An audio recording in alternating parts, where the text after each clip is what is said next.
Welcome,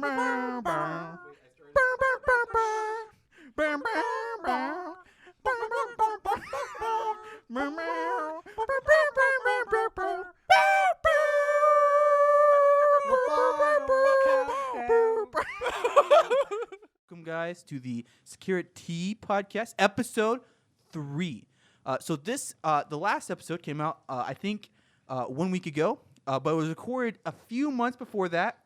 So hopefully this podcast will be out exactly 1 week after the second podcast came out, and not 9 months from now. That'd be tragic, extremely tragic.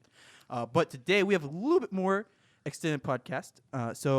I am the host, Logan Rickert, and I'm here with my co-host, Clayton Horstman. And we'll go clockwise. Shit. So my name's Kyle. My name's John. I'm Thomas. John. Oh, so we have two Johns now? Yes, we're going to fight to the death at the end of this episode. I'll wait for it. I would place my bets on John, but I don't know. I think John has a good chance. Yeah, I mean, John is a pretty strong contender. I feel like we're going to have to see who's the better John. I mean, Indeed. John does lift, 200 pounds, I hear. Should we start like a Patreon It's or called my something? body And we weight. have people, our listeners are going to vote for which John they like better. That implies we have listeners. Yeah. This is true. To be honest Excuse with you, me? half the listeners are pretty sure, like, coworkers of mine. They're like, just want to shitpost on me. Excuse me, I believe we have a very strong fan club. I don't see.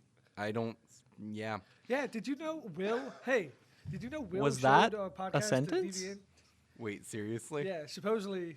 Yeah, I heard Oh him say my that. God. Which embarrasses me a little bit, but also, like, awesome. Like, Deviant, listen to something I made. I need to figure out the login for our fan club again so I can update that website. It was probably password 12345. I think it was. Can we cut that Because you password guys out? made it, like, super cringy.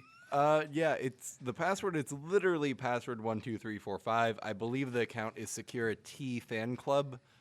You can literally log into that GitHub account right now, and congrats, you have access to a very, very shitty GitHub.io page. Should we tell them that by the time that this is live, that's not going to be the password anymore? But no, I think No. we should keep it that, and we Yeah. should just let people log in, like trustworthy people log in, and try to edit it. Yeah, See what because happens. if there are fans. Yeah, so who would do that? Of By- course That they're is a trustworthy. one-way ticket to getting dicks all over your website. No homo. Have you seen the website? Go to securityfanclub.github.io. Security. I believe. Fan I think club. that's I what was it there is. Psych, while they it's were making already it, just rolling dicks. My eyes the entire Psych. time. I It know says, "Welcome exists." to our website. We love our SecuriTEA Podcast. Please come out with the next episode soonish!" !1. This reminds me of my GeoCities days. Ooh. So who is this a Thank picture you. of? That's what I was going for. CyberTEA? I think I literally Googled CyberTEA and I could not find a better image. I do like the background, though. It's very true. There interesting. is no better image. Hey, can you post it in the Slack? I don't. I mean, can you not type, Clay? I can. Yeah, I'm really lazy. I'll post it in the the security fan club Slack. See, the funny thing is, by the time this podcast comes out, the password will be password 123456, and everyone knows that makes it unhackable. Yes. Cool. Yes. I mean, you could also go to the brand new securitypodcast.com website too. That Why was don't you- custom made. Why don't you tell us more about that? Well, I made it myself. It uses the HTMLs. It's very fancy. That's my favorite markup. Actually, it's a programming language that I learned about 5 years ago. He's being sarcastic. It's true because HTML isn't programming. I heard you have some cysts on that website, maybe too. Some cysts. Some cysts. It's pronounced sass. I There is thought no it was sass. less. That too. I have no idea what's happening.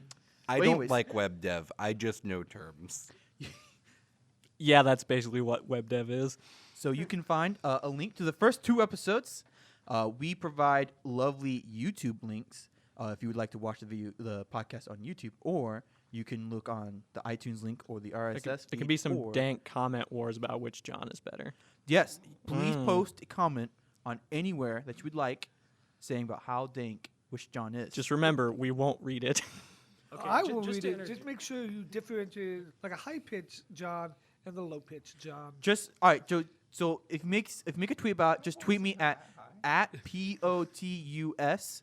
I'll get your tweet. I'd just like to point out that for your email address, it isn't an @ symbol. It's like the word @ in parentheses. It's so those bots don't scrape it. Fair enough. That's how you do that. I honestly wonder about the effectiveness of that. I feel like bots are probably programmed with most of those patterns by So you now. would think that, except the amount of spam mail I get at my actual website that I do that on is 0. Noted. Because no one wants to spam you. The bots would actually have to try at that point, not just shit post. How much more effort is that than we put into this? Well, the listeners can't see this setup, but there's a good amount of effort put into this setup right about now. Yeah. But all right, so let's start with our very first thing, our tea. So if you are an avid listener, you would know that every week we have a new tea to try, but we have a very unfortunate event that happened since the last podcast. That is that Teavana has gone out of business next to us. It's, 4 out of 44 homies. everyone press F, please. So F13. instead, we have gotten a brand new tea to try. All right. It's on the hotter plate right now, the kettle, cooking up. It is called Spicy Cajun Pineapple Upside Down Tea. Apostrophe 100%. Or The apostrophe upside down part. 180% no scope. Now, I suspect this tea will be very, very good tasting. It is made by Don't Leave Me Brewery. I really hope that that's not real. Well, we're about to find out. They're gonna make it special. Someone's when our gonna podcast, make it real. when our podcast becomes super ultra famous, they will definitely Don't Leave Me Brewery will 100% make it. You know, the best way to get your podcast to be super ultra famous is to have about 15 minutes of filler and 15 minutes of advertising your podcast at the start of your podcast. That's real content. Got him. So You should get closer to the mic though. There, All right, when I'll you get say real when you close talk. on that. I have to be Anyways. weird about. Do you listen to very many podcasts? No, I really don't. Yeah. The best podcasts mostly tend to be people just yapping at each other. Yeah, I- I It's basically. like a can't talk understand. show. Yeah. It's weird. I But can't. you like, want it's- views? but You like- just talk nothing. You just like if you it's just filler. talk straight news, like Oh, you yeah. probably go to NPR anyways, and you have more fun. Oh, Really, the only podcasts I regularly listen to are H3H3s, which is exactly what you Or were like describing. Security Weekly is the same way. Where like they're just literally halfway shit posting each other. I've actually started listening to the Amp Hour, which is like an electrical engineering podcast. Some of it's fun listening to them talk about software and try sometimes, but it's basically just talking about the stuff they do, just interviews largely, and yeah.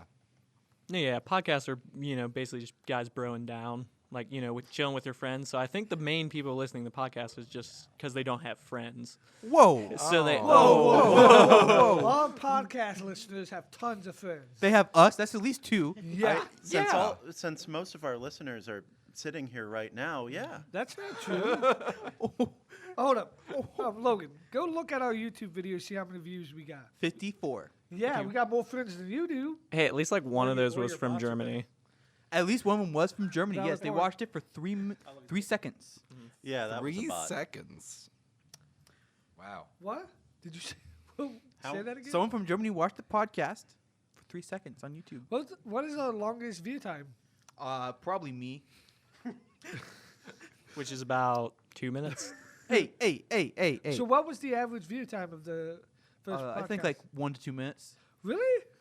That makes me sad, To but be- not really all that surprised. To Well- be completely honest, when Logan sent me the copy of the second episode, I just kind of lost focus on it about 20 minutes through, and then I was like, oh, it's not playing anymore.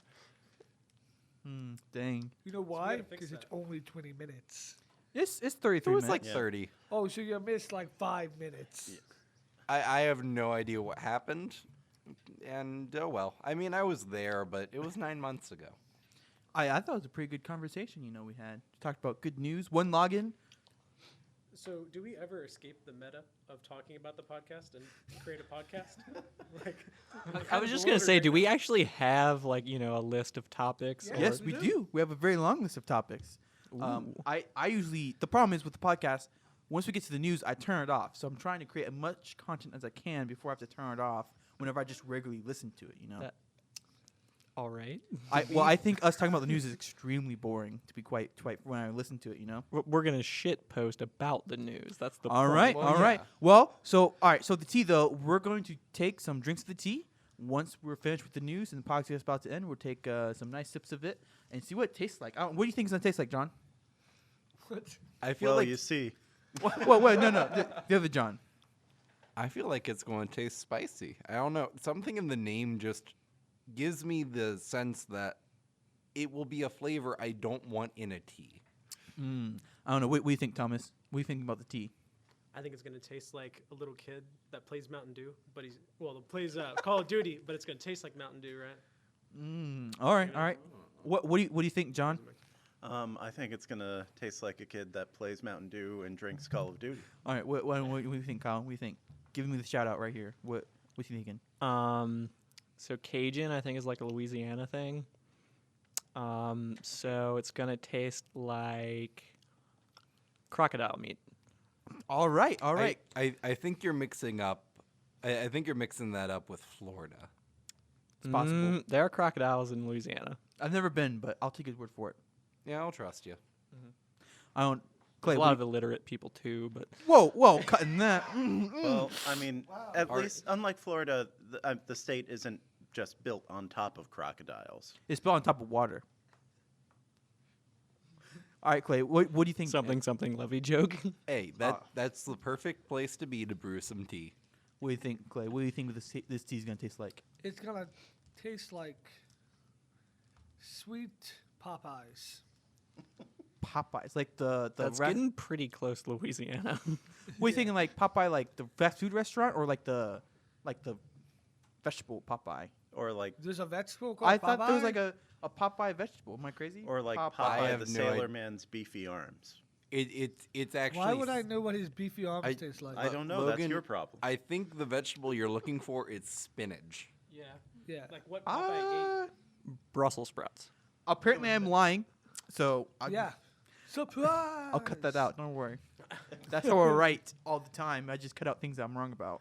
All right, so I guess we'll go ahead and get into the news then. If there's no other comments or anything. One more shit post. Yeah. I'm very confused. I have gotten 3 calls since this podcast started. I am popular tonight, and just Who I are they want from? I want to let you guys know I care about you enough to not answer them. Actually, can you answer it and put it on speaker? I want to. Any hot dates? One is an ex, but no. Holy Oh, crap. so John not- has an Whoa, ex. Whoa, podcast. whoa, I didn't know buddy. John actually dated.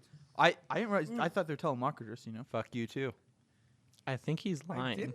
I think he's lying. Why did you think it's a wink at me? joke. That's weird. Maybe he means an ex-coworker. Ex-coworker. Yeah. Mm. Ex-friend. Or he Yeah, could mean I it's like a character from Sesame Street that's like actually an ex. Jumping the hot fire over here. Very possible. Very possible. I mean, you're welcome to put them on speakerphone, and we can talk to them as a group. It might get a little shady though, depending on who is on the phone. All right, so let's go ahead and get into the news then.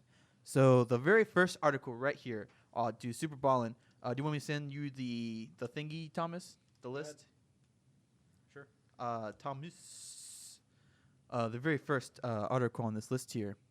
I'm very excited about this. Seagate has announced a 14 terabyte hard drive. Is it Hammer? Hammer. Yeah. Heat-assisted magnetic recording. It's helium field.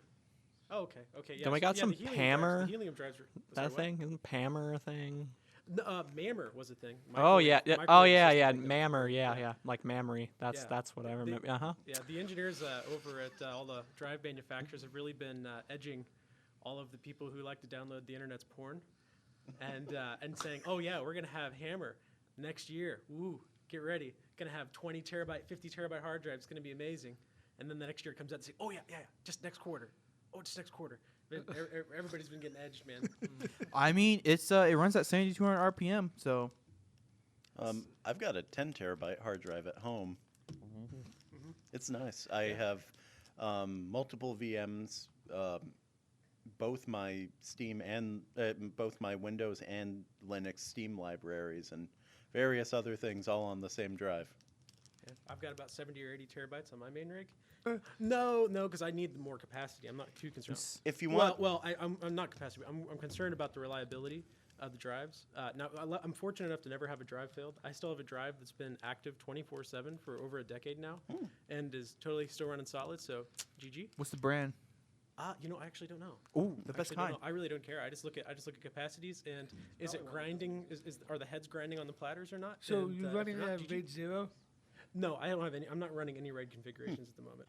I almost got a giant server rack, a blade from one of these other companies that was liquidating one of their huge servers. They called it Skynet. Had about 60 drives in it. That was So how do you have it set up? No. Do you Blades just have are it, like, excellent. You plugged know, if into, you don't like, mind the bunch of fucking different reef blower computers? in your house. Because that's like that's over. one computer. I have more computers than that. so PCIe 4.0 was recently unveiled. Yeah.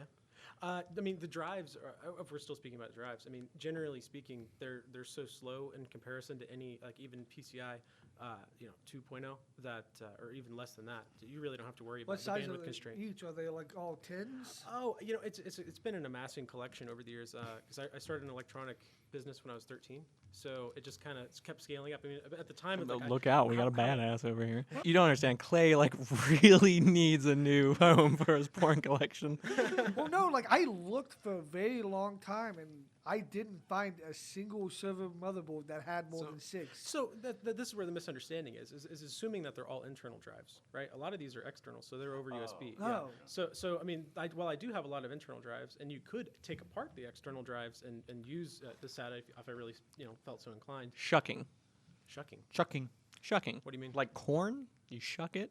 Like Sure, 70 Logan loves the 70%. fact that he can, You individually use mute 70%? any of these That's lines 70 later when he terabytes. cuts out Actually, I people's do. voices. Steve, this is a As great soon just as delete the downloads entire everything they can podcast. download. So back to the hard drives.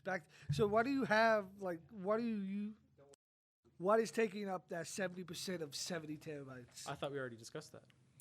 Porn. Can we You move generally have- on? Like we you know generally- what but- these so bits I can entail. tell- no, to even Guys, we, search- yeah. we really But- need to but move on, Logan- guys. This is Logan- why we can't have No, 6 this people on is the way more podcast. intense. Moving on from I still Oh my gosh. barely comprehend how you can take up that much. Because the biggest Clay, stop. Clay, Mother Fine. of God, Guys, Clay. literally we're 66 about to gigs. mute Clay over Like, here to Clayton. move on to the next topic. Logan, please send me the raw cut of this podcast. All right, moving on. moving on. You gotta have big data for a big dick. That's all I'm saying. Yeah, That's all he's saying. Now I can actually do some neural net stuff on it. There you go. Yeah. Are you pushing doing future. the deep Deep fakes? learning. the deep what? The deep deep- fakes? Deep learning. fakes. Oh, that's it's this God. program thing where you can swap people's faces in videos. Not like Snapchat. You can clearly tell if it's done well. It truly looks Yeah. really Yeah. good. Granted, it needs the right conditions and things like that. Well, I've downloaded an Android app that's titled Waifu or Laifu, which is like Tinder for waifus. Where you That's swipe left terrible. or swipe right. And there's husbando version also. That is god awful. But Bless your soul. so This is proof that God is dead and that we killed him. All right. So here's the thing. I know Logan has a piece of news he wants to move on to. Yes. I will say though, Yes. John, you provide a really good opportunity to talk about something vaguely related to security. So, deep fakes. Anyone can make a video. And this was a huge controversy because yeah, Reddit and Pornhub straight up banned it Yeah. because people were putting celebrities in porn. aside from the fact that we had Nick Cage everywhere, which Yes. thank God Yes. he saved that. One God of the save best the ones Queen. I've personally seen is somebody put Nick Cage's face on Harrison Ford in the Raiders of the Lost Ark staff scene, and that one's well done. Yeah. So like that actually kind of calls into question like we're getting to a point where you can fake evidence for something and it's kind of trivial, right? Like I think it's dangerous. So I get what you're saying. I mean, they had new videos out where they could actually record somebody's face speaking, and then they could overlay it over like a politician like Trump or Putin or something. So you could actually make that person say, through the video, what putting words in someone's mouth. Yeah, literally. But this is part of the problem that I think is a huge issue with our society right now, like at a philosophical level, that's really attacking us on all fronts, is that there is a almost nihilistic, there is no truth anymore, right? So if you have one person and they say, oh, well, the other person's wrong, and then you have a second person saying, well, the first person's wrong, and that's basically what's happening in media and a lot of other facets of life. How do you actually get to any sort of truth? How can you determine that? So we've effectively demoralized everyone. And yeah, as much as the term fake news is getting thrown out, aside from being a fucking buzzword, it's like an actual problem. It is. Because it's getting harder and harder to tell the difference between what is fact and what is fake. And it's like trust is a key to any kind of ecosystem, and how do you deal with it when that goes away? Well, part of the dangerous part is people like Obama earlier were saying that, hey, we should create a web truthiness filter, air quotes here. But the problem is who gets to determine what the truth is, right? I mean, that really is kind of an erosion of free speech, where you say, look, you're not allowed to. Well, see, that's the problem, right? Is you say facts, right? But the problem is that what gives authority to the facts, right? It's really credibility of people. But when you there's a eliminate reason why every time they try to do something related to facts and truth, and have filters related to fake news, they don't do it because conservatives say that it's a liberal bias because of the fact, like, climate change is real. That's a liberal bias, even though 99% of all scientists say climate change is real. Thank God the way that science works, with like empirical data, at least that's kind of safe, And it's No, becoming it's not not safe. though. It's Well, becoming that's not the safe. right, because that people don't really look at the empirical data themselves. They'll just be like, well, I'm just gonna trust X, Y, or Z, and then there's just so many actors, and it's just you don't fucking know. Oh, it's worse than that. Right. There are techniques like p-hacking where researchers will literally generate data and specifically choose the way they analyze these data points in order to say, hey, look, this is significant. Yeah. And one of the worst parts of that is they just have a blurb on a morning show about this study says drinking water gives you herpes or whatever. Yeah. And of course, it's sponsored. They don't say it, but the study was sponsored by People Against Drinking Water or whatever. Yeah. It's very true. goddamn dihydrogen monoxide. It's killing us. It's not Killing good. us all. Yeah, that was one of the other things I heard on the radio was that they were saying that everybody who drives more than a certain amount of miles has X number lower of an IQ, right? So you can see that face. Yeah. So but the problem is that the majority of people aren't like us. That where we say, that's kind of obviously biased. There's way more variables at play here. That's not. But the problem is the public interprets it as, if I drive more, I become dumber. You see, it's the jostling from the road that kills your brain Or, cells it could slowly. easily be something related to the fact that people that drive more tend to be more delivery drivers, more mailmen. Is that More racist? type of jobs that drive. Oh, those long distance truckers Man, And those types. tend to be long low distance wage truckers are my job- not least low favorite wage, but race lower of educated people. Jobs. Yeah. It's Well, it depends And on what those country averaged they're out from. over the entire population makes it so that if you drive more, you're more likely to Can we have just make up one of those racial type of categories jobs. now? I mean, isn't that kind of I don't know the exact. isn't that details, but feeding that's into how the that whole would play out fake in the real news? I sexually identify as an attack helicopter. That is true. Yes. Yes. Apache variety? Apache. Yes. Yes. So I That's think my favorite shitpost. God damn, I got lost.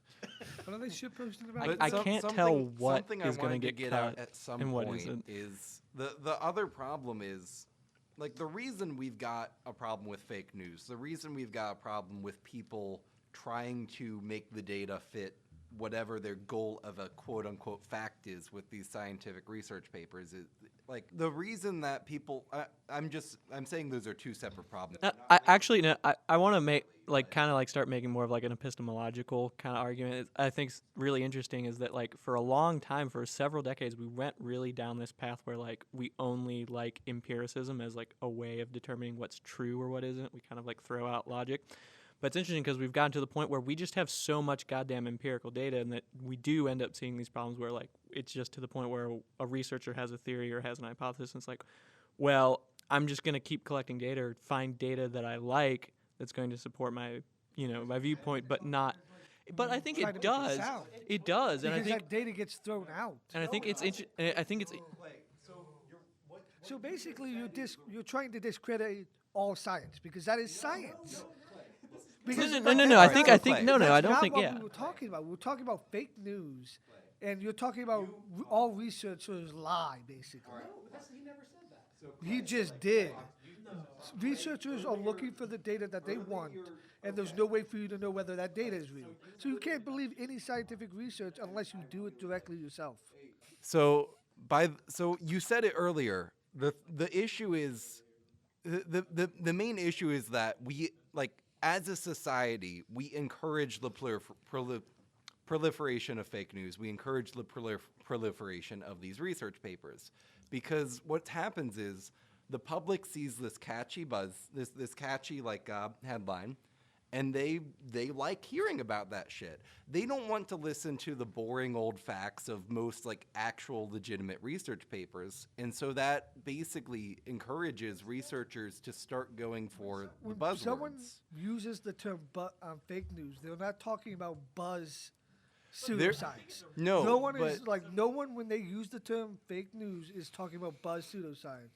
That's the term for it. Buzz pseudoscience. Okay. No, I don't. I don't really. I think it's a very narrow viewpoint to not realize the fact that at the end of the day, people doing these research, they're humans, and humans are gonna behave the same way that human beings always behave. I don't think it's a stretch at all to say, well, what if now there's all kinds of political motives or it's just any form of motives that are kind of seeping into people's researches? Is a thing that exists or is a problem that exists. I'm saying when someone says fake news in 2018, they are not talking about pseudoscience. They are talking about political crap. They're talking about the fake news that Hillary has Pizzagate, for example. That's what they're talking about. They're not talking about chocolate can make you less likely to get cancer. So I'm not, I would like to clarify, it was probably bad for me to say these together. I'm not trying to link directly fake news and pseudoscience. I'm saying that they are both problems and they are both caused by a common cause of people doing what they end up being motivated to do. With a lot of the fake news, people have political motives or economic incentives.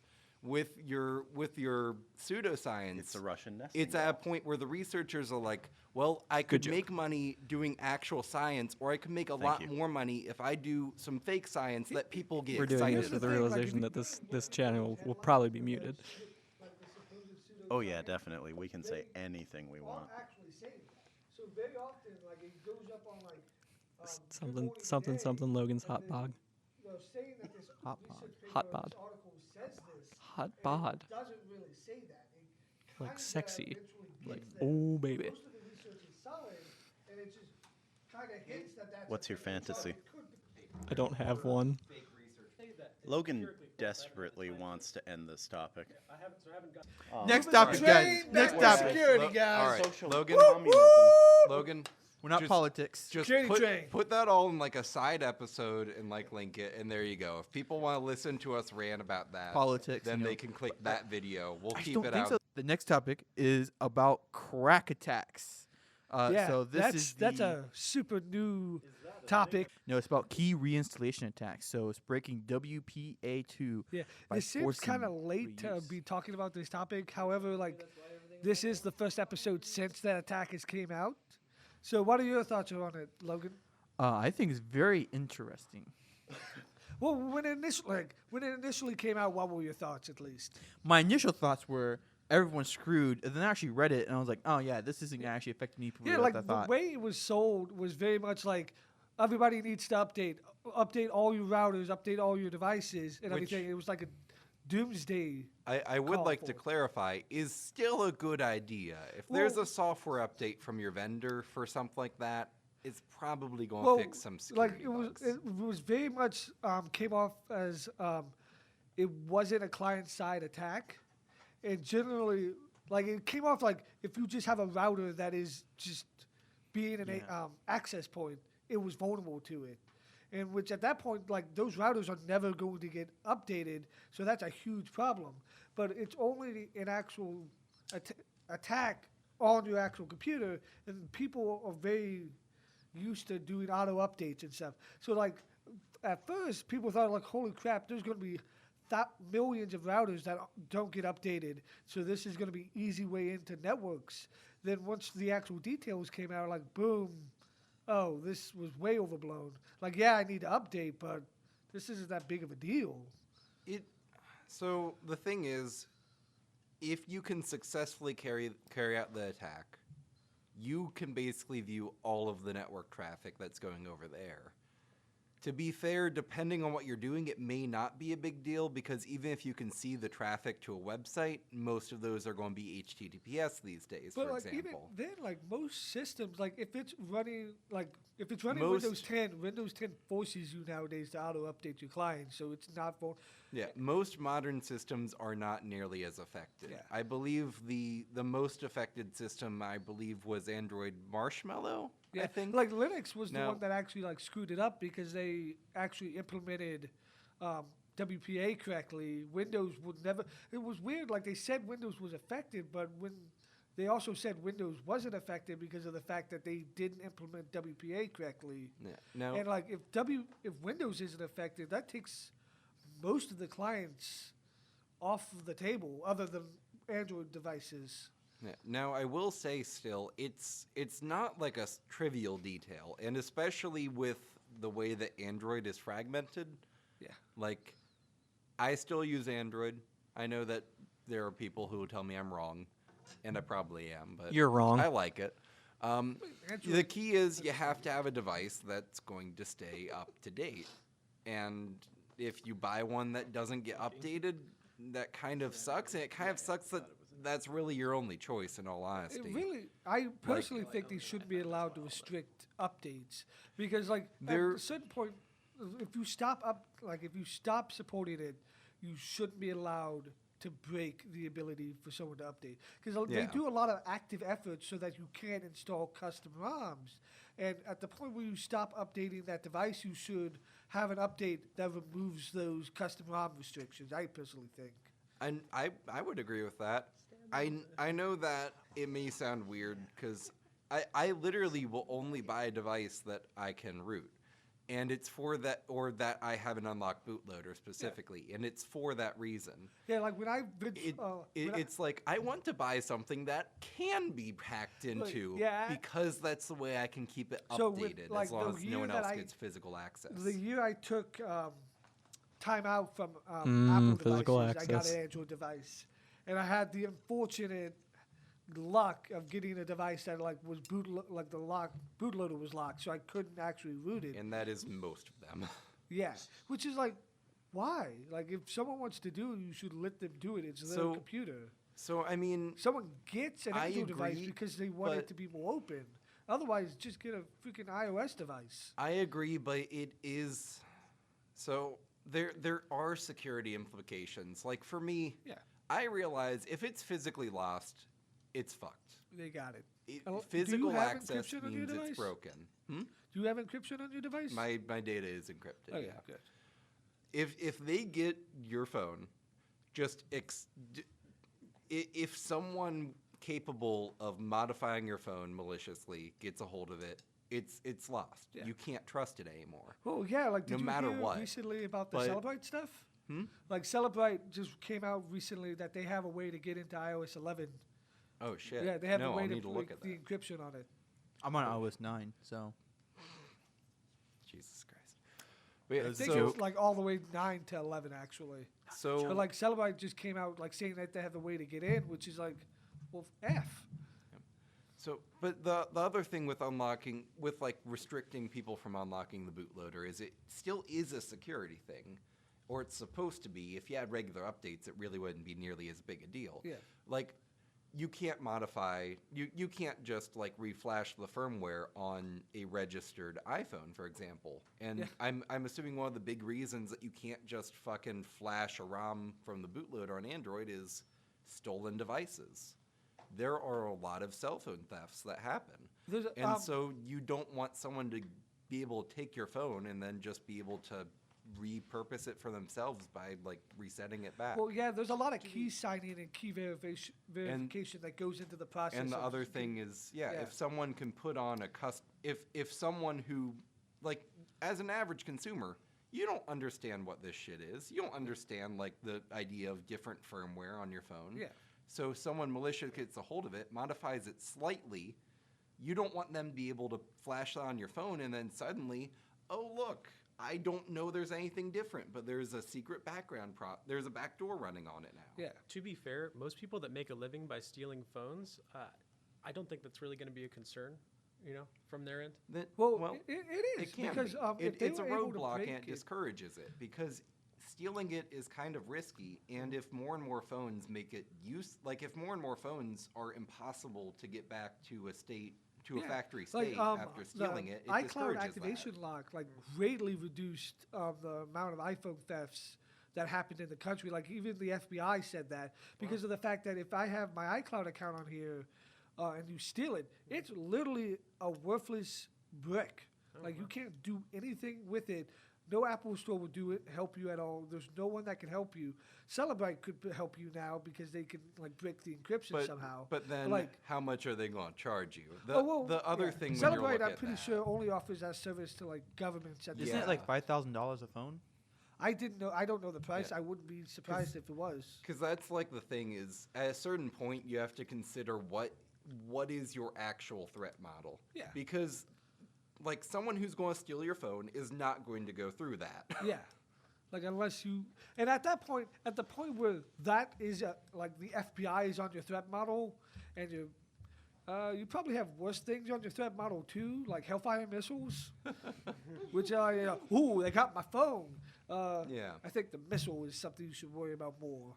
Yeah. So I am, and I did steal that from Grudge. I have to give credit. I don't want anybody calling me out. So while I personally am a huge advocate of encrypt everything, because it's a trivial step and it doesn't really hurt anything for sure.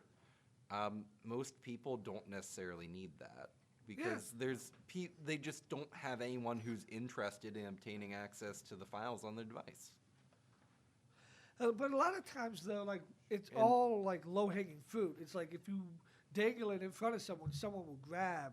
No one's going to go directly after you, but if it's dangled right in front of their face, that's when they grab it. Well, yeah. But then at that point, again, with a petty don't dangle it in front of people's face. With a petty thief, they probably don't actually care about your files. They're probably going to wipe it, put Windows on there, put a clean install of Windows that's pirated, and boom, send it off. Yeah, probably, actually. So, I mean... Well, do we want to go ahead and... we can go on next topic. we might want to move on because none of us have gotten any good input on this. So we started on crack. We started on crack and we ended up with Android exploits. Hey, so. talking about secure bootload, that's actually. I think this is on topic. Thank you. needs more shit post. All right, so our next topic is about the uncaptcha.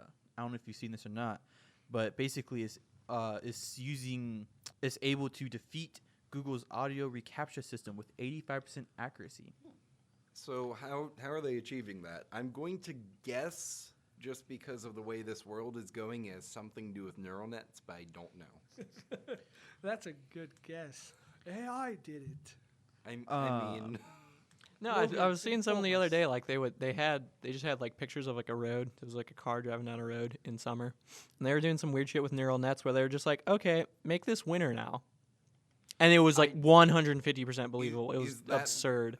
It would change the trees. The leaves weren't on the trees anymore. There was snow on the ground. It was pretty impressive. I remember seeing something where they took an image that was taken during the daytime, and they just said, "Here, pretend it's night."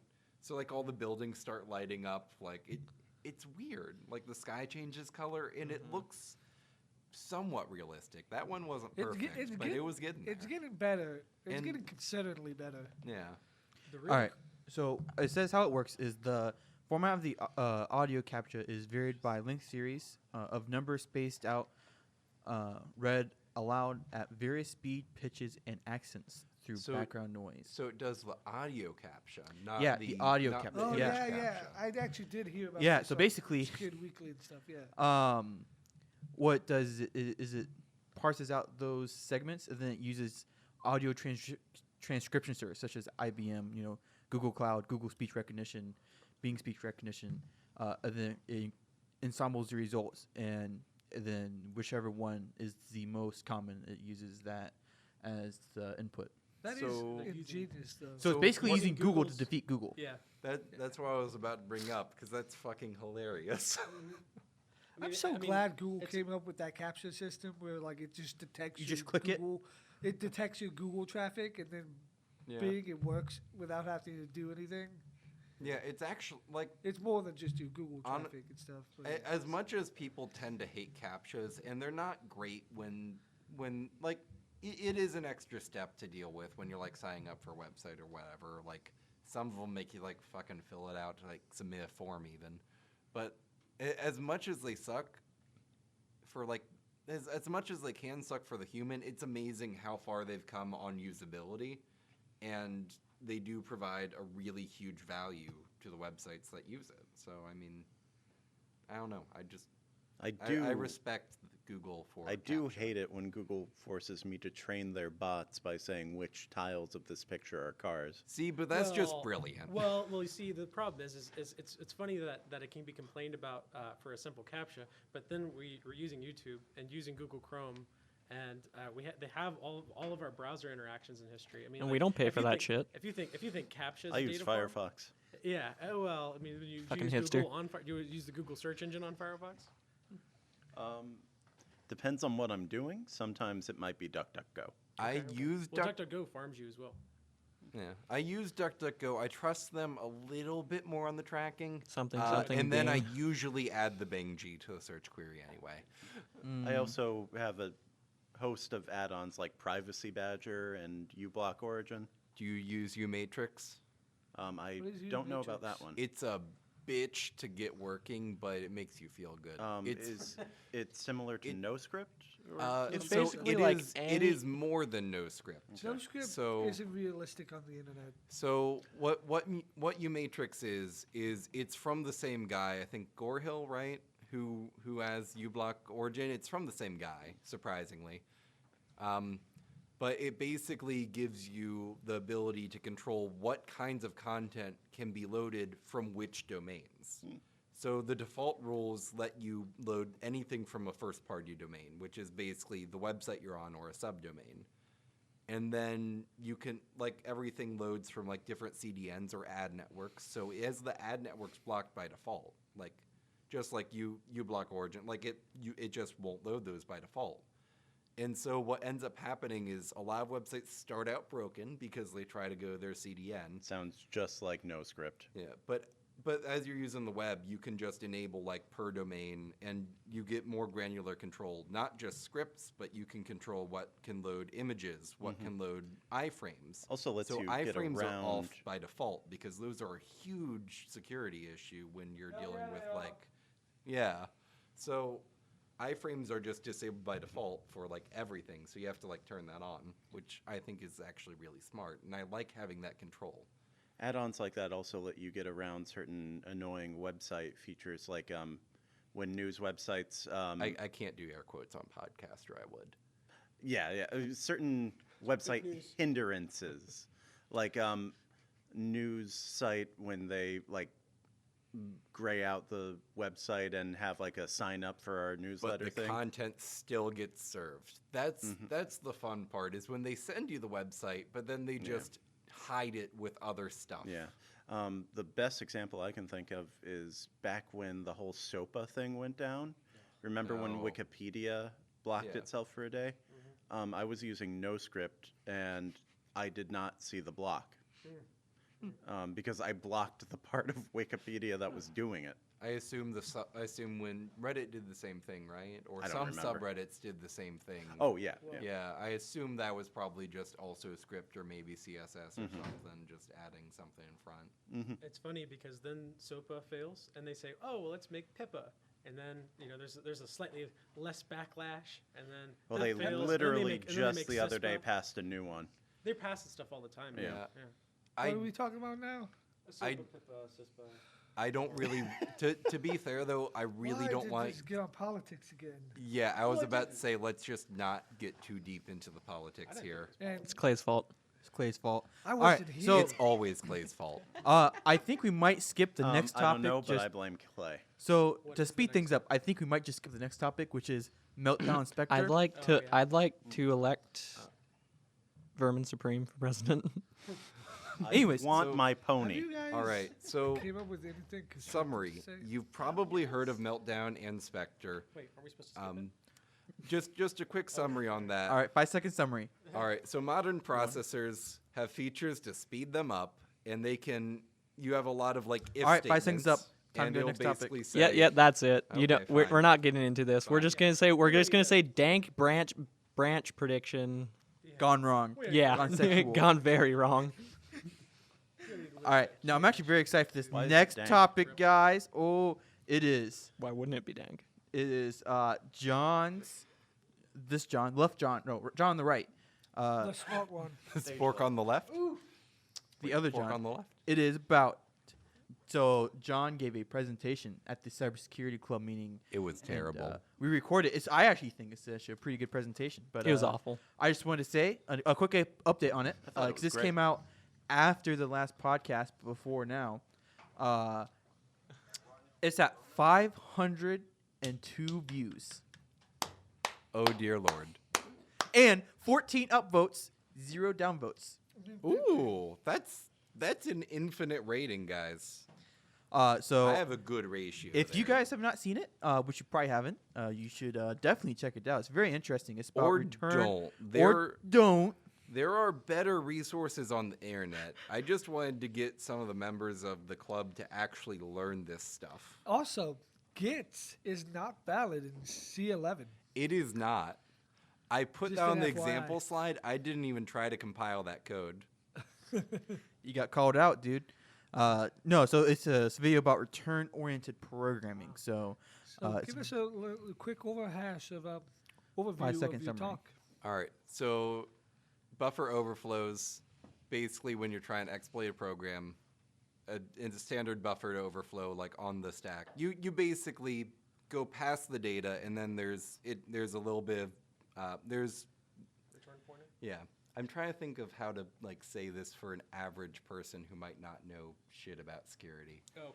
Well, Those that people person aren't will listening to listen. this, Yeah. Well, they could. which be. is They'll a be joke at because least no one's interested listening to and this. do some research on security. Well, then some they would base already knowledge. then they would probably know what ROP is, but I don't know. Not always. Anyway, We know what buffer overflows are, but not know so with a buffer overflow on the stack, basically your program keeps track of variables on the stack, and then it also keeps track of where it came from. So when you're running the program, it goes through different instructions, and when it goes to like a function, it says, all right, I went into this function by came from here.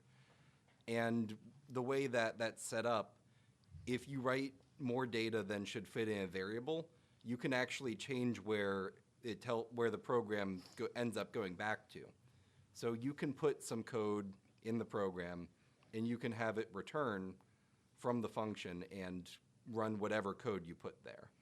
And so that's the basic idea. I'm obviously keeping this very high level. There are Google stack-based Yeah. buffer overflow if you really want to get into this. Importantly, it's a lot harder to do these kinds of exploits than it used to be. Much because- harder. Yeah. There are all sorts of One- mitigations. So One you've- of the key ones that's in pretty much any compiler these days are canaries. They put little things that they call canaries in the stack and check, oh, did this get changed? If so, then some bad stuff happened. Yeah, so instead of your data coming like right before so basically what happens is when you want to do a stack overflow, you go past the data and then you go directly to change where it returns to. what a stack canary does is it puts another piece of data right before where it says to go back to, and it will check that before it actually uses that. So if that gets changed, which it would be if you just wrote through it, then it would end up just exiting the program without going to your code. So they are still doable, but you sort of have to do it with a scalpel now instead of a hammer. Yeah. There's also other mitigations, like one of the bigger ones I'd argue for stack stuff, especially is no execute. Yeah. So when you have a piece of memory, computers don't really treat code and data differently. They're both just data in memory. At least somewhere. von Neumann Isn't that ones. known Yeah. as DEP in Windows? Yes. Okay. So Windows calls it DEP, data execution prevention. NX, no execute is a common term. There's also like WX or like write X or execute. There's address there's randomization, right? There's a also, bunch of right? names for it. Address randomization is another That method is a for different memory. mitigation. Yeah. Well, DEP but it's is similar in the basically- sense of No, Like, if I understand not correctly- similar. well, you're fucking around with RAM, with Hey. memory. So pretty much what you can do with what NX does is if you have a piece that's supposed to be data, it will say, hey, this cannot get run as code. Yeah, and that's basically what makes ROP required nowadays, isn't it? Yeah. So with a classic buffer overflow, you would just put your code somewhere you know in memory, and you'd basically tell the computer, go to this code at this place. And you can put that code into the buffer you're overflowing, which is a data buffer. So historically, you could execute code that you put in a data bit because the computer fundamentally doesn't actually care. But what NX and DEP do is they basically say, hey, this is data, and the processor just won't run it as code. It will actually error out. So if you just put data there and say, here's the code to run is where that data is, it will not anymore. Yep. And so that's where ROP comes about. So ROP stands for Return-Oriented Programming. So when you call a function, you run some code, and then the last thing you run is a return instruction. And that's the part that says, go back to where I have that. So that bit I have stored that tells you where to go back to it. And so when you can't just put your own code in memory anywhere anymore. And so what ROP is basically, you say, well, the program already exists. The program's in memory. If you know the address the program's at, if you know how to tell the computer where the program is, you can just use little bits of it. So when you return from a function, it takes that piece of data off of the stack, and it goes to that address. And so what you can do is you can use what are called ROP gadgets, and you can return to this small piece of code, which runs like a couple things or like one thing, and then returns again. And that return will go to your next piece of code. So you just, instead of overflowing one return address, you overflow several. And you can cause it to chain those, and you build a ROP chain. I'm just curious because I've seen instances where they were able to bypass ASLR and stuff because someone has to know where that data is and everything. Is there a way to pull off? Like, have you ever seen any type of attacks where they're able to disable or bypass DEP or the Linux version of it? Well, Because I haven't. I don't know of any. The key is, so there are other mitigations these days. The one that Clay's talking about is ASLR, which stands for Address Space Layout Randomization. And the basic idea with that is, traditionally, you would just say your program is at this address in memory. And if you want to look into the details of virtual memory and how it always goes to that address, you should, but for most people, it may or may not care. So basically just your program gets loaded at this address. So this address is your program. The idea with ASLR is instead of that being a constant value, it changes every time you run the program. So when you want to exploit something, you have to tell the computer where the code is to go to. And so you can't put it in just a data buffer that the program reads from you happily. You can't really do ROP immediately because you don't actually know where the code is you want to run. So if you want to do ROP at that point, you still will probably do ROP to bypass DEP or NX, whatever you call it. But you will also need to combine that with some sort of information leak where you can where you can like basically get the program to tell you where it is in memory. So if you can get like an offset, like if you get like an offset inside the program and like you know how far that is in the you can figure other stuff out from that. Back to Spectre and Meltdown. I There you mean, go. I'm trying to keep it high level. It's Yeah. hard when you don't Well, you don't have really- the backstory, but Yeah. I hope I'm doing a better job than I did in that presentation. I I think thought you you did did a a pretty fine good job. job. The presentation was actually pretty solid. Yeah. That's good, man. Uh, all right, I mean, John did a great job. John did do a good job. I'm proud of John. Oh yeah, So am I. just to regress really quick to like near the beginning. So you guys said The porn? we'd have a no, not that. Yeah, just to regress. Yeah, there was like a poll you guys were saying, right, where you'd have John and John, right? So I mean, which John wins? Well, I high thought we pitch were one. fighting to the death at the end of the podcast.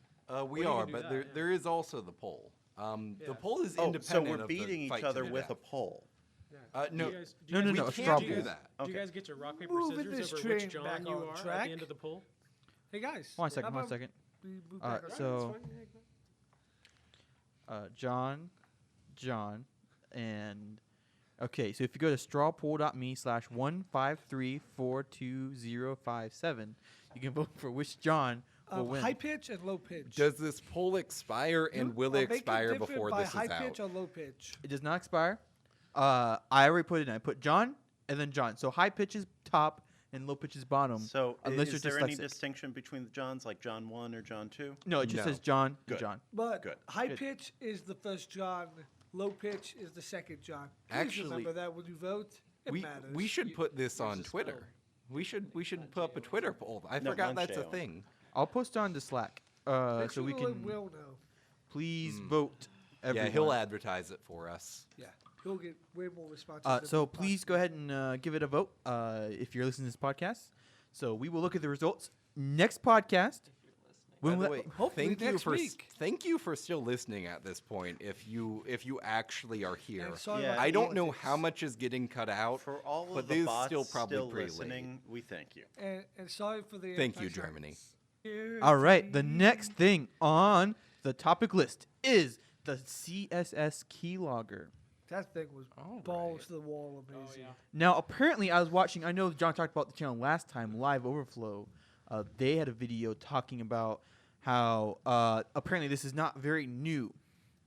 This has been done years ago. Yeah. I But believe it's there's been- some web page. It's just called like a motherfucking web page, but like I don't think there's any CSS on it. But you know, it's just Yeah, it's this is satirical. a motherfucking website. Yeah, it's satirical, making the point of like you don't like you can just have the fucking markup. You don't need all the fancy CSS. But you know, I It think turns it's out funny. That's what we had in the old days, and it did work. It does work, and I mean, you know, something like a CSS keylogger kind of.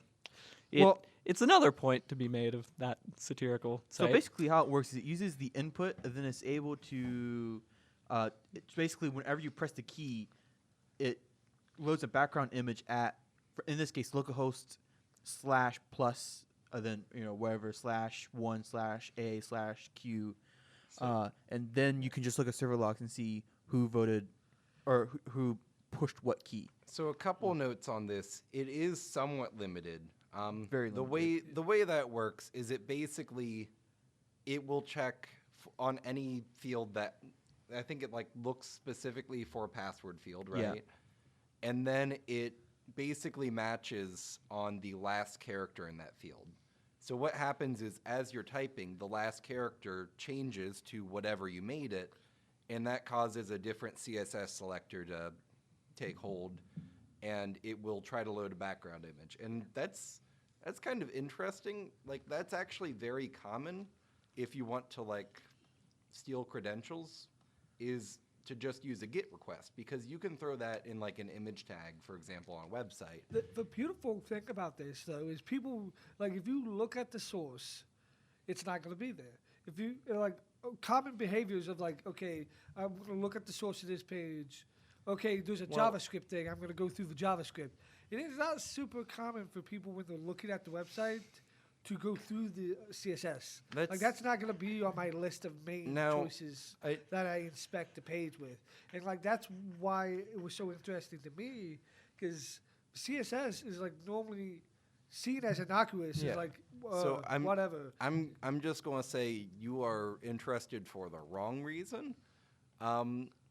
If you're going to a website that you trust, you're probably not going to be scrolling through their code before you type in the password for the website you I was signed up just for. interested in the fact that But- it could easily stay hidden even on a website that you don't fully trust. That's which is like Well, but okay, if very you're clever in my opinion. if that usually if that website is hosting CSS, you are entering your password and submitting it in a form to said website.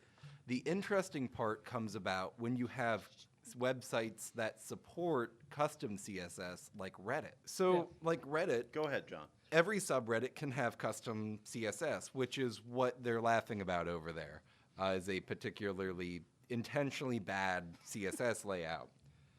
So if you were running a subreddit and if you could become a moderator of a fairly popular subreddit and you could modify the CSS, you could slip that in there, and you have the login form for Reddit on every single part of that website. So if you log in while you're on that subreddit, boom, you can steal credentials. So you wouldn't really need to do this in this situation, but like if you have a cross-site scripting vulnerability, can you inject CSS with that? Yeah, you could. Potentially. Okay. But also at that point you could inject I mean- JavaScript that key logs for you also probably too. Yes. And would probably be easier, but also more noticeable. But, yeah, it'd be more potentially noticeable. loud. Also a hell of a lot more reliable. Like I said, Yeah, this literally yeah. relies on you constantly changing the last character. Yeah. If you backspace, it doesn't catch that. So if you backspace a lot Well, and you have well, like in random this code, characters, I you're like, well, think- which parts of these? You could see repeats, I guess, but that's more post processing. And if you're like, oh wait, I typed a character too soon. For some reason, you have like a couple words or something, I don't know, and you're like, oh, I want to go back one word before. Like, if you're I not have- typing the last character, it I won't kind of have update. faith that like with already being able to do this much, I think there's probably like this is way more than I even thought CSS was Oh, capable of. I mean- I think there might be a way in there to get the backspace. I But like there obviously isn't No. one known right now. But There like is CSS not. is obviously more powerful than I thought it was. So the reason that this works is, I don't know. That might be worth looking into. Yeah. But the reason, at the very least, the reason that this works is that selectors allow you to go by the contents of a input field. Yeah, and it doesn't even necessarily like if you look And- at the code, it doesn't have to be the password field. You can No, easily just it could change be the name in anything. there and do any field. But the key with it is they're matching on one particular thing. Like, at the point that you're using something like stored XSS, you are going to do JavaScript anyway because it is More much more reliable, yeah. reliable, and you get actual like full-on scripting instead of Sure. The, like- selecting based on the last character. And Yeah, then the only time parsing you would do GET it is if you're requests. trying to be as sneaky as humanly possible. But like, even then, I'd it's- argue. even then it's still I not would worth the effort. argue obfuscated JavaScript or Yeah. some JavaScript that's But, made like, to if- look like, if legit I is go to- way sneakier than If I go to- CSS that says ends with an A, ends with a This B, is valid, ends with yeah. a C. Sure. because like Git but request if I to see this a /A. yeah, so like even if I see a big thing of obfuscated JavaScript that I've never seen before on this site, it looks less suspicious than like input type password value equals Yeah. $sign blah Yeah, blah because blah. here's the thing: a lot of websites, like a lot of like CDNs, will like minify their JS too. Like Yeah. they specifically squish it down to the minimum like number of characters needed to represent this kind of code, and then they don't have to serve as much data. Yeah. So it's not really that weird if you get some short ass JavaScript. Sure, I think it's very true. I just think we'll have to, CSS might start being a potential, like in the future, as CSS 3 Oh, is- more, yeah, because there's only going to be Like- more dank stuff added I to just, CSS. I just love Yeah. that this was an attack vector that like I Oh, would have no. never thought. Yeah, of. I Yeah. think I So- think this. thinking out of the box. And, like, I don't want to I don't want to like throw this out as something that was like stupid, useless. It's I don't think it's useful in practice, but I think it's super useful for just like, again, reminding people there are attack vectors in places that you just don't expect. So if you had a website that for some reason just would not, I don't know how you would do it, like just Things. wouldn't run JavaScript. Probably Like if you just if you do like- if a WordPress site lets you potentially change the theme as an editor, yeah, right, you can and make yeah, it like, so or that WordPress or Reddit or whatever. yeah. Yeah. But in that situation, like I could see like a WordPress editor that doesn't have admin access to the WordPress changing a theme, and that theme having CSS that does that. But that doesn't change the CSS for the login page, though. So that really if wouldn't that work either. doesn't, then it wouldn't make a big It difference. wouldn't but be an attack vector that they could use. like I said, I don't know if it's super useful in practice, Yeah. but is really good for just stimulating the thought of maybe there are places that I should not just be trusting. Like Yeah. you're thinking this CSS, I'm just laying out and styling my page. Well, there might be a way to abuse the way it does that. Yeah. And that is definitely something that is good to keep in mind. Like when you're researching, there's all sorts of new stuff to find, and it's really good to get a reminder of that. Yeah. You have any thoughts on this, Logan? I mean, I think really it's more of like a future thing. So this is, I think, just more of a tip of an iceberg. You know, I think this is just CSS3, but maybe another 10 years they're going to add all these other features. You know, HTML start off as very vanilla, very default, and we keep adding things and adding things and adding things. And I think that really more than anything just is something to be careful about, because right now it may not be the best or greatest attack vector, but in the future, they may add in something that makes it have more features, but it really increases the attack vector to be something actually useful to use. That actually, and even if you can't attack the spec directly, which is what the keylogger does, at a certain point when you have enough features, you have these incredibly complicated parsers. And that's going to become all new like attack vector. Like look at how many JavaScript bugs are out there. So people are becoming very interested in bugs in JavaScript engines. Well, I mean, where you can gain native code execution because the JavaScript engine itself does something weird. I saw this. It's like a super old JavaScript bug, but basically, if you load in an array, but you overload the array decorator, but so that you load a JSON array and you store it as the JSON object, it loads it as a JavaScript object. Right. I don't know if I explained it very well, but I think it takes in JSON and then gives you JavaScript objects. Yeah, so which, considering it's called JavaScript object notation, They're basically the same it's- fucking thing. It's basically just serialized JavaScript objects. But the point is Sounds awful. you can change do cross-site scripting attacks using this method. Not anymore. They've mostly been patched, but you're basically you're able to overload the array creation, and then when you load in the JSON object, It'll use that constructor instead or something, and Yeah. that constructor is like malicious or. Mhm. I don't know I haven't seen what you're talking about, but I kind of. So the idea is when for instance, if you do like an API fetch and it fetches your username and password or your account information like on a bank, and it brings it back as an array list, then the attacker could then just take that for each element in the array, post it to my server. Okay. Would be an instance of that. Yeah. But Yeah, I think so- John. Oh yeah, Sorry, yeah, John. but yeah, no, it like JavaScript engines and like don't forget about like freaking like HTML5 alone.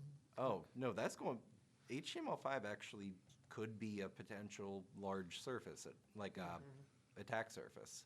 But no, I was thinking like media. Like the stage fright bugs that were really big on Android like forever ago. Any type of interpreting, like if have- it interprets something, like, you have a potential problem. as It's hard you- to do correctly. As you add more and more features to a file format or like a language, there is a increasing attack surface on that parser for that. And if you actually look at the goddamn like format for an MP4 and like H.264 data, oh my god, it's awful. And I can't really be surprised that there were bugs in it. It's ridiculous. And something I've been enlightened to recently is like font parsing vulnerabilities. Oh man, those were the days. It's surprisingly. Are those still common nowadays? I remember seeing them in the past, especially Windows and stuff. They don't seem that common anymore, though. There is a Google Project Zero CVE for this year for a font parsing bug in Windows. Awesome. So those are beautiful. So Windows 10 has mitigated it. Windows 10 moved out the font parsing into. So it used to be in kernel mode. Yeah, which is absurd. So especially because it wasn't good. So and it's happening in the kernel. So that's the benefit of like a microkernel. So like they move weird things like that just to user land. So I know. I think have all that's sorts of stuff to talk about with microkernels. Yeah, microkernels I feel like are different. The Switch actually, the Nintendo Switch runs a custom microkernel. Really? Yeah. Nice. So it's a very like is it like a pure one or is it like a hybrid? It's as pure as they can feasibly get. I'm pretty sure. Because like it's a lot of times when you see people trying to do that, they can't pull out enough stuff out of kernel space to actually make it worth doing. So they end up doing like a hybrid, which isn't as good. But like microkernels, when I've seen them, it's like cool. There's a font parsing vulnerability. It doesn't get you root. Yeah, no. So that's the really cool thing about microkernels is they're not very common, but they are. The concept is awesome for security. So the idea is, if you're not familiar with it, a traditional kernel, like Windows is built on top of the NT kernel. So if you've heard of like Windows NT, the big thing with that is Microsoft rewrote the kernel, which is like the core of the operating system. And that's the main reason why Windows Millennium Edition was so unstable, because that's when they made the switch. Yeah, so Windows ME was still on the same kernel that Windows 9X used. But it's the core of your OS, and it does all the interface. It basically enforces all of your security. It's what allows your multiple programs to run without trampling on each other. It handles all of the I/O for like your screen and your keyboard and mouse and all your devices. And so it's a large attack surface, and every driver you install on a traditional system with like a monolithic kernel model, which includes like Linux and Windows and Mac OS, if you install a driver, Unix, that runs. I mean, yeah, that runs right alongside every other bit of code in the kernel. And there's no distinction. Anything in the kernel can do virtually anything it wants to.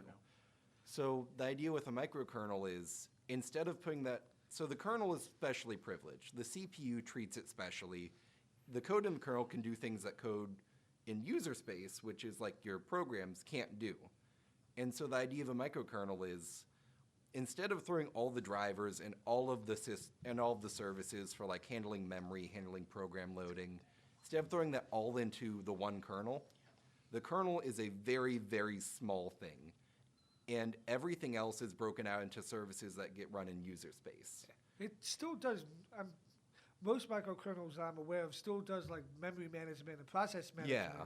Right. In the kernel, because those are things that... Those are very core. But anything you can break out, you break out. Like on the Switch, I'm sure that process management itself is done in the kernel. I don't know the details. Because I don't know how you wouldn't be... Loading a program is, like the actual loader, is a system service that runs in user mode. And so with a microkernel, you basically say, I only need to give the driver this much permission to do what it needs to do. And that's all it gets. So just like your user programs, they can't do things that they aren't supposed to do, really, or that they don't need to do. If they need to do it and you use it in a weird way, you still might get an exploitation primitive. Does that mean that I forget which one it is, Spectre or Meltdown, the one that had to do with user kernel memory? Would that not be an issue on a? No, it would still potentially be an issue. It might still be. Okay. But there'd be a less attack surface for it because there'd be less switches between user land and kernel. There would still be switches, but far less. It also depends on how the memory is mapped, how the memory ends up going into the page tables. So Spectre would also Spectre would still be a problem because Spectre doesn't have anything to do with that's just switching with mechanism. Yeah, that's under that's the hood as far as predictor. the kernel's concerned. That's the branch predictor is Spectre, right? And the meltdown is the cache attack, I believe. Yeah. So to my memory, yeah. So basically, that's because of performance reasons.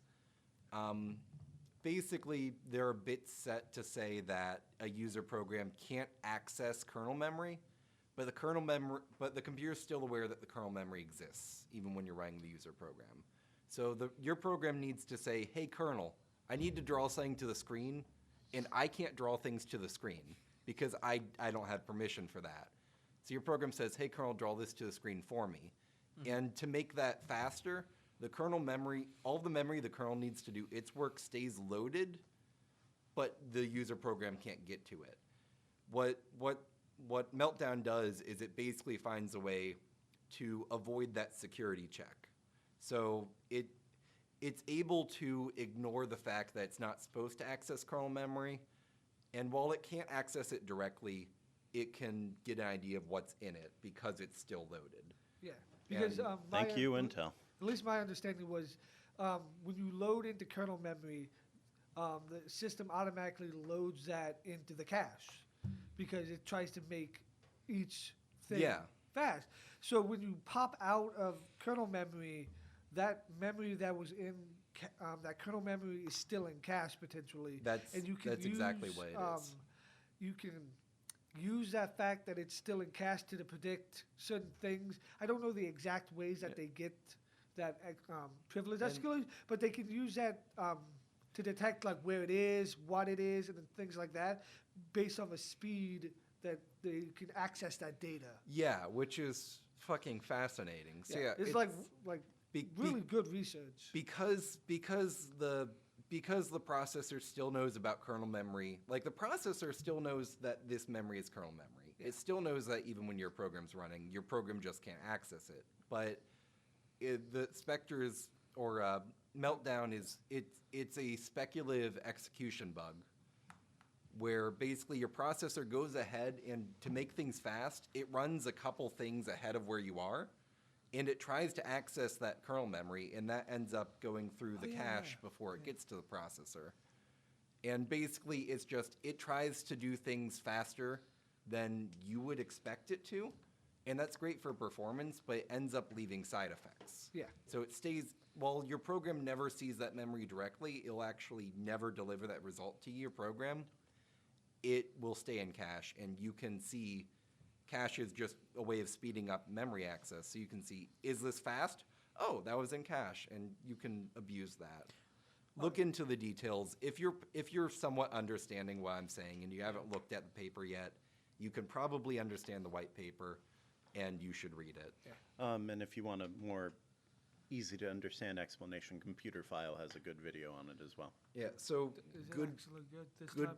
Good. Like I've seen a lot of his videos; they weren't that good. Computer File tends to be good. Good YouTube channels. Computer File does a good job of The explaining entire basic family stuff. from that group, Computer File, Number File, periodic videos. Shout out to Brady Heron.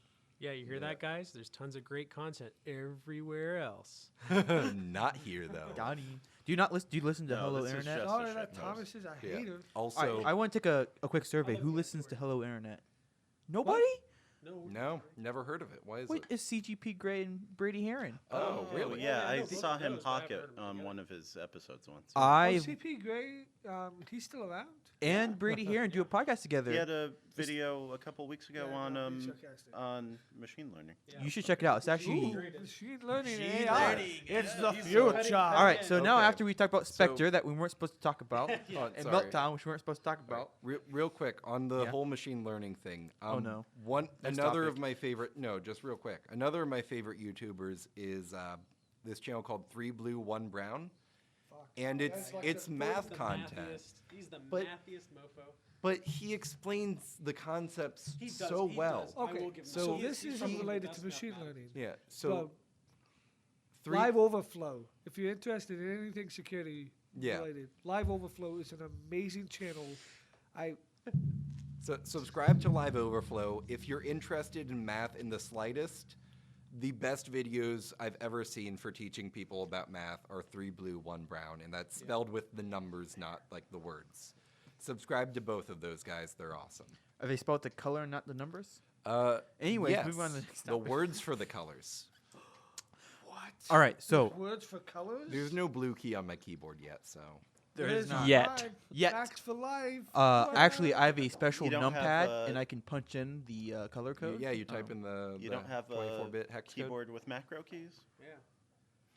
Well, scrub. Don't have 12. Yeah, RGB. why doesn't your Mac have macro keys? I only have 5, but Really? Oh. yeah. All right, guys, we Man. only have like 3 more topics left to talk about. Let's see if we Man, can we make gotta- through we it. gotta I feel cut like some I of would have these. more to These add podcasts if are it weren't doing already 10 Dude. o'clock at night. Oh, shit. It's not Yes. done. Clay, here's the secret. We now have 2 weeks worth of content now. Well, no, what happened is like there was, Well, we can make like, a whole there podcast was on a bunch talking of about politics, porn. and then we started being on topic. Oh, come on. We There was should politics, get back and to then we- porn. and a How about couple we get people back to decided to be security on news so I topic. don't have to edit a 2-hour podcast? So How I about have that? to ask- All right, I so- just So need you the need to I just say need live the I got video chills. too. put something forward officially. Logan, can you let me know how much of this audio channel is gonna get muted in the final one? Because I I feel can do like that. I feel like I it's still just want gonna the raw cut. well, right, but I feel Anyways, like all of the Kyle and other John is just gonna be gone. Yes. The other John wanted to talk about the ugly CSS Reddit. Oh, yeah. Okay, go ahead and Um, talk about it. Sure. It's So real content. everybody knows Reddit, of course. There is a subreddit, r/ooer, OOER, which is an experiment to create the worst possible CSS. It is, It succeeded. oh yeah, it is awful looking. When you scroll over text, it like expands to the full size of the screen. There's like, This audio can get cut, and that's awesome. yeah. I'm talking about my channel. More work for Logan Rip. And there's a bunch of horizontal scrolling in addition to everything else. It's just a real treat. And if you want an even better version, there is Uer Intensifies, which is the exact same thing except everything's shaking. Is that basically our app idea that we came up with when we were walking to Taco Bell? Oh my Is, God, the the Intensify Intensify app. Basically takes a picture and just shakes it and plays like music, like. Oh yeah, yeah. That was that what for was gonna hackathon. happen at a hackathon, but then shitty keyboard happened instead. I want to make an app. Excuse me, Oh, it's called Loki. Well, now, okay, it and was in the Play published Store. under it's Loki, the trickster keyboard, not the and you shitty keyboard. you can search for it. I Well, was no, there. it is pure shit. However, It's Face is terrible. shit. There are bugs that I haven't fixed. How many of my suggestions did you actually use? You All of are. them. I don't I remember. don't remember you being. I was down in the fishbowl most of the time. It wasn't What- in the fishbowl. Remind me No, what. it started in the room over that Yeah. way with all the TVs, and yeah, I we made a played really a single shitty, like, match of flash Rocket League cap. and failed terribly. I remember that. Yeah, I um, remember I making a added little you on shitty flash Steam cap. that yeah. day. I and cannot then- remember what your name is. You shouldn't say it. I know. Yeah. No, but I remember that. And then I talked to you later. I'm like, hey, what's your Steam account? I'm like, oh, so you're that account. Cisco hard-coded passwords is our next topic, Our guys. next topic is about Cisco hardcore. No, it's not. You skipped one. Because I use Firefox and it makes me sad. All right, let's talk about that one. Ho, ho, ho. Oh, Firefox master password system has been poorly secured for the last 9 years. You Thank don't God say. I used KeyPass. Hey, remember, I use KeyPass. Remember that from last Do you still use podcast? You KeyPass? use KeyPass? I still use I thought you used KeyPass. LastPass because it's better. No, it's not. I use my brain. So Yeah, see, that's the best way to I do have it. a quick I know. I question. just remember them all. Key- Like they're on a KeyPass sticky use note the, that's right by my second- monitor. What? authentication?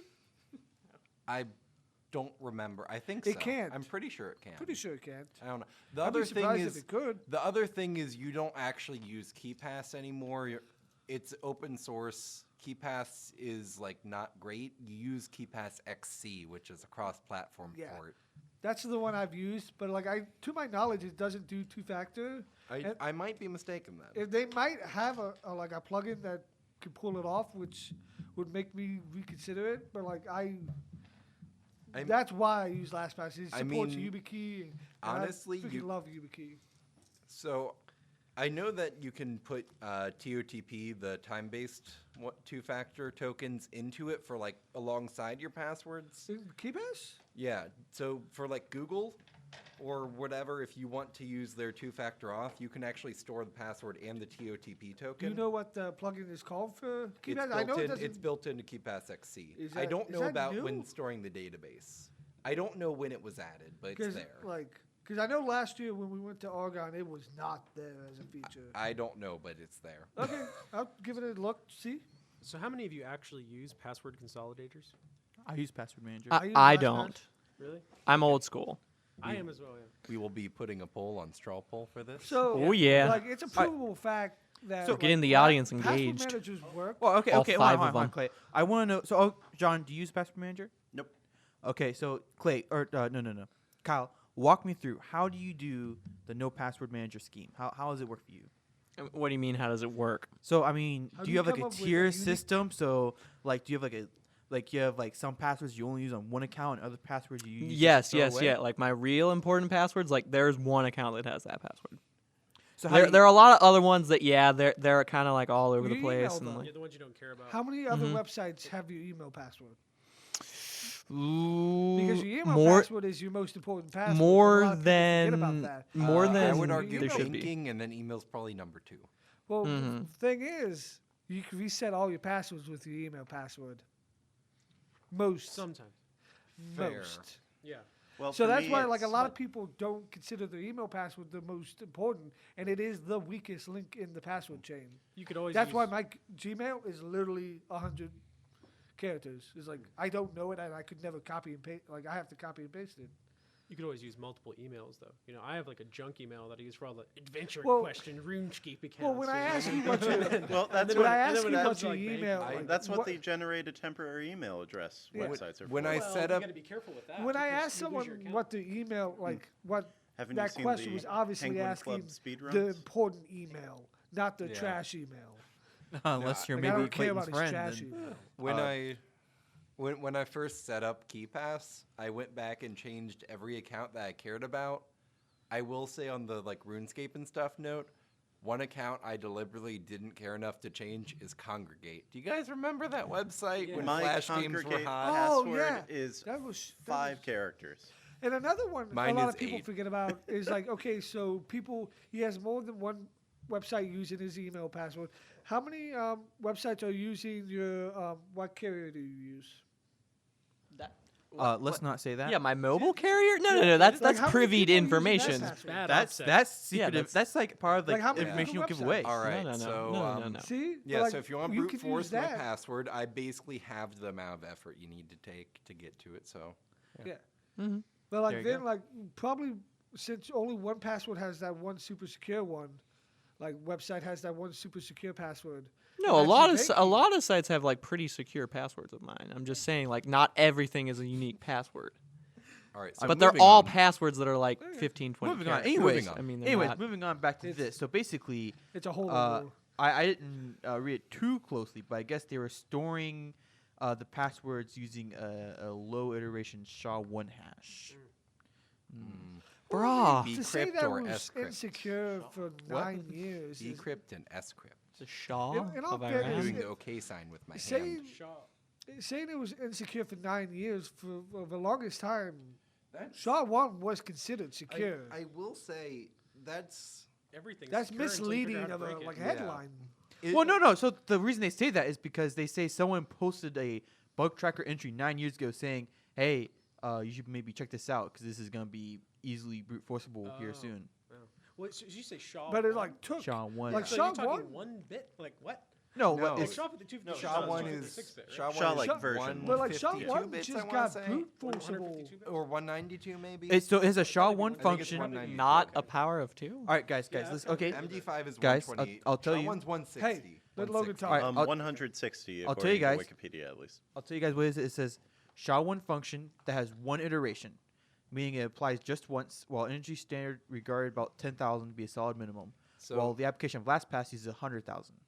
so pretty much the idea with that, and the reason that a lot of people recommend something like Bcrypt or scrypt, Traditionally, you want a hash function to be fast because you use it to like verify data or signatures on things that you get sent.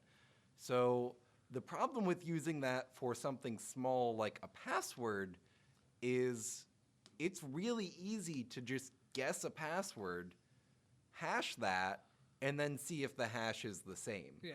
So the reason that you would want to use something like bcrypt or scrypt is those are deliberately designed to make the hashing function slow. So they are purpose-built to counter brute forcing.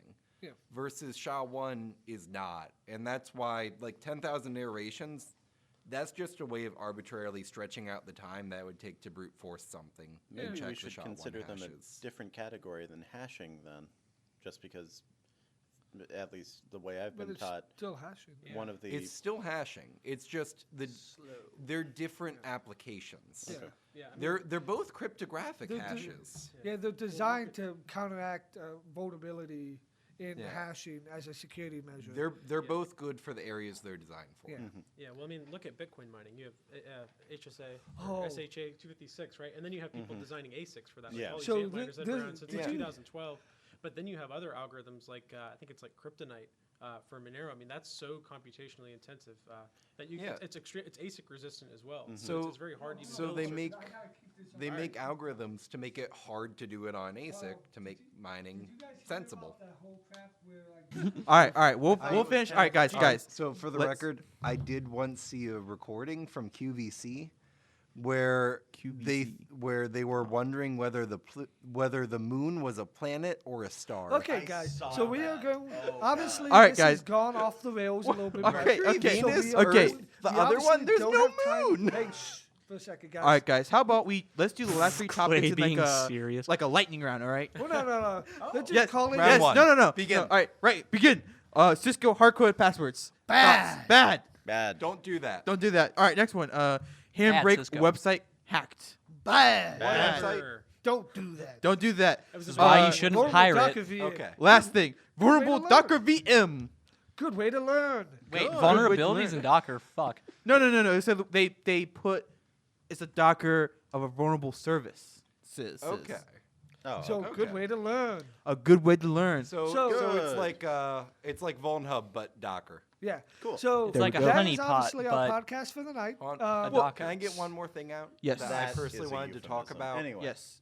Did I any of mean, you it doesn't guys have hear to about be. Did any of you guys hear about the AMD vulnerability Yes. bullshit I that read went We down? do just a not have blurb time about it, to but I talk- haven't like, they are seen way anything. There's way too much there. Oh, I don't want to go into the details. I just want to say that is garbage. That is not how you should do security. Oh, and yeah, the fuck fact those that guys. yeah, legitimately fuck You them. you fucked up So- and you should feel bad. Hey, yeah, like legitimately fuck them. Like a 24-hour notice. Like what? Yeah. Are you? What is So- fucking wrong with you? So a couple Like- things. One, it is granted there are ways you could chain it with something else, but the vulnerabilities are basically if you can flash new firmware, you can't trust the computer. Now granted, the fact that you're able to get your custom firmware loaded without like having a proper signature from AMD is not good. They do get a At lot all. of shit about it requiring root privileges and everything, but like It's still possible a to get problem. Like those.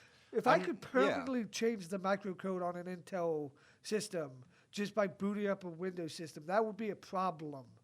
Like, Yeah. and that's basically what these AMD things basically are. Like you know how the microcode system works with Yeah. Windows, right? Where like it boots up and then it can temporarily patch the microcode Yeah. for the Intel system. That's if- actually a really cool system Yeah, how it works. but by like the if they way. could be what it seems like for this AMD stuff is basically it isn't a temporary patch, it's a permanent patch. on the Right, microcode for because you AMD. are flashing it. And Yeah. again, I'm not saying it's not a problem, but it is more sensationalized than Yeah. it should be. It definitely was. The more glaring problem with it, if you guys haven't heard about it, is so I know I used this term last time, but you know the term responsible disclosure and how you want to give the vendor time to patch. 24 hours. Well, is that's what not they did enough with time. Spectre and Meltdown. Yeah. So as Clay just mentioned, 90 days is pretty typical. You let the vendor know 90 days before you go public. Yeah. 24 hours is what they It's give outrageously AMD. unacceptable. Even as someone that was like, ooh, vulnerabilities that I could use. All right. Nice. So It's still. So, any of you out there with software with vulnerabilities, think about how long it would take you to patch a program if someone gave you a notice, and let me know if you can do that in 24 hours. Especially if it's something as complex as fucking firmware for a very complicated processor. Let me know how that goes. Yeah. Also, get that out to all the affected systems within the 24 hours as well. All right. Well, I think before we go, we have to go ahead and take drinks of the tea. No, No, like we don't no. have time for. Like we will obviously talk about the tea next time. It's No, obvious. no. I mean, we can just take little. So we'll just take a sip and pass it around. No one has herpes, right? I do. All right, so Clay will be last. Clay will be last. It's because All right. he has herpes. Shall we pass the tea? Should we pass the tea? Logan, would you begin the Oh, ceremony? hold on. Would you begin the dark ritual? Is the kettle off? Oh, Oh no! You left the kettle off. Did you not, Thomas? I told you God to turn the damn kettle it, on. Logan, I thought you turned it off. Did you not turn the kettle Dude, on? Nobody wants to drink spicy Cajun pineapple upside down tea 180 no scope. But it's by Don't Leave Me Brewery. Yeah, and you know what? If you Google them, you're not going to find anything because they're out of business because their tea's so bad. Don't That's why I'm leave not me, gonna drink bro. Don't That's hate why- before you well, try it. thank- Well, that's because Well, they were thank you mixing guys Cajun pineapple for and tea. joining us tonight for SecuriTEA. Till next time. Yeah. Should we do a jingle as we go out? Come on. Podcast over. And that's a wrap.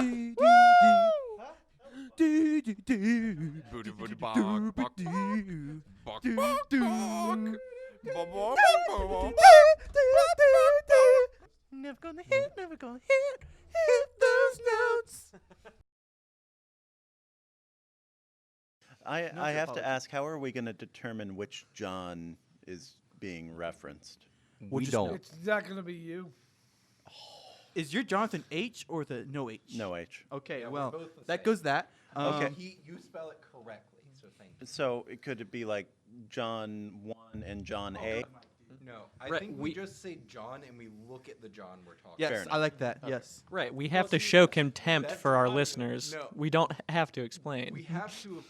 The key is you have to remember this podcast is basically a shit post. It is not a shitpost. It's a valuable source of This information. is very This is valuable source of legitimate. information. This is a very legitimate podcast. This podcast is a circle jerk, and so they don't All have to podcasts know. are circle Are we we- don't have to make Are it we They're either on arguments the or they're record circle yet? jerks. We don't need to make it clear for the audience which John is which John.